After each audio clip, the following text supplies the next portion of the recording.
परिवार। साथियों नमस्कार। हिंदी कहानियाँ। इस अंक में हम आपके लिए लेकर आए हैं एक पिता पुत्र की मार्मिक कहानी परिवार, जिसे पढ़कर आपको अपने बच्चों को परवरिश से लेकर उनके आपके प्रति चल रहे विचारों को बखूबी से समझने का मौका मिलेगा। आशा है आपको हमारी ये कहानी पसंद आएगी। हर रात की तरह आज भी देर रात घर पहुंचा। हमेशा से कोई भी गलत आदत ना होने के कारण कॉलोनी में कोई भी मुझे देर रात आने पर गलत नज़रों से नहीं देखता था।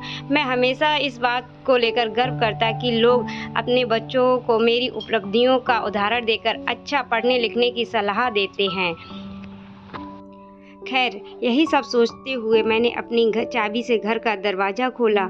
हालांकि मुझे पता था कि जब तक मैं घर नहीं पहुंचता तब तक दीप्ति को नींद नहीं आती थी, पर मैं अपने 5 साल के बेटे चिंटू को नींद से नहीं जगाना चाहता था।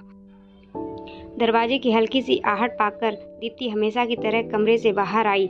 तब तक मैं मुंह हाथ धोने बाथरूम की तरफ जा चुका था और हमेशा की तरह दीप्ति खाना गर्म करने किचन में चली गई। हर रोज़ ऐसा ही होता था। सुबह घर से निकलने के बाद हमारी मुलाकात खाने पर ही होती थी।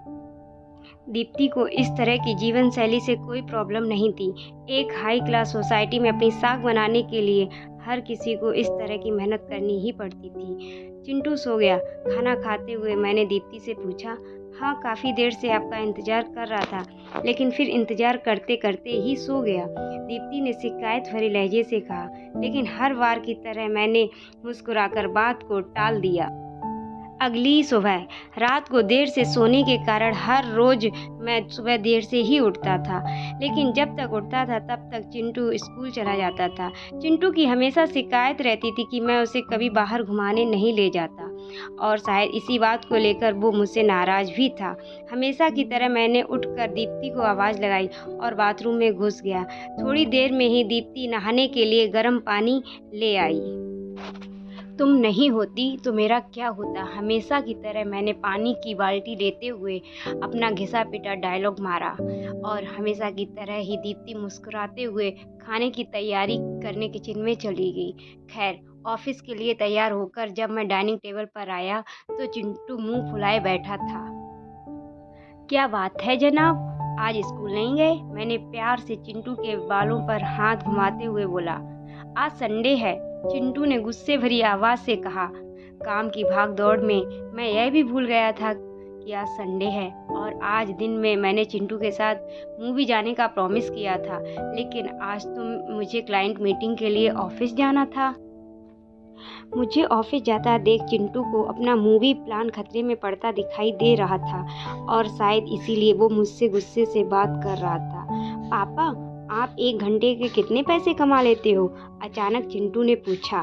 चिंटू ने पहले कभी इस रवैये से मुझसे बात नहीं की थी। शायद गुस्से में उसने ऐसा कह दिया। लगभग 1000 रुपये, मैंने कहा। क्या आप मुझे 500 रुपये उधार दे सकते हो? चिंटू ने कहा।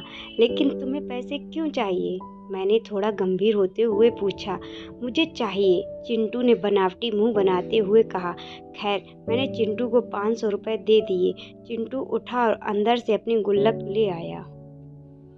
चिंटू ने अपनी गुल्लक से 500 रुपये निकाल कर 1000 रुपये मेरे हाथ में रखते हुए कहा, क्या आप कल मुझे आपका 1 घंटा दे सकते हैं? मुझे आपके साथ बैठकर खाना खाना है। बहुत बिगाड़ रखा है तुम्हारी मम्मी ने तुम्हें। चिंटू की इस हरकत पर मैंने गुस्से से चिंटू को एक थप्पड़ लगाते हुए कहा। आज ऑफिस जाते हुए मेरे मन में बस यही सोच रहा था कि इस भाग दौड़ भरी जिंदगी में क्या सब कुछ खरीदा जा सकता है।